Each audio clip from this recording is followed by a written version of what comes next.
হাম হচ্ছে একটি মহামারী প্রতিরোধমূলক ব্যবস্থা, রাইট, যেটা টিকা ইপিআই এর মাধ্যমে যে টিকাটা দেওয়া হয় সেই টিকার মাধ্যমে আসলে মূলত শিশুদের শরীরে যে ইমিউন সিস্টেম তৈরি হয় সেটার মাধ্যমে তারা সুস্থ থাকে।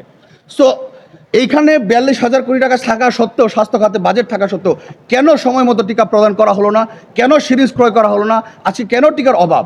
সেই কারণে আজকে এতগুলো শিশু মৃত্যুর কারণে আমরা এসেছি দুর্নীতি দমন কমিশনে।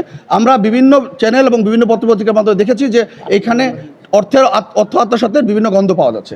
সেই জন্য আমরা একটা ইনভেস্টিগেশন চেয়েছি, প্রপার ইনভেস্টিগেশনের মাধ্যমে দুর্নীতি দমন কমিশন এখানে দেখবেন যে এখানে কোনো অর্থ আত্মসাৎ বা অন্য কোনো 9/6 বা কোনো কাজ হয়েছে কিনা, অথবা রেকলেসনেস বা নেগলিজেন্সের কোনো ইস্যু আছে কিনা।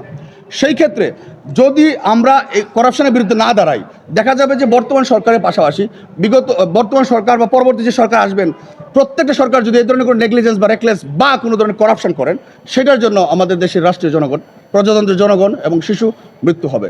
সো আমাদের এই পিটিশন অভিযোগে পিটিশন ছিলেন অ্যাডভোকেট বিপ্লব কুমার দাস। উনি একটু কথা আমরা এর আগে একটা ভিডিও করেছিলাম, বলতেছিলেন। বলেন।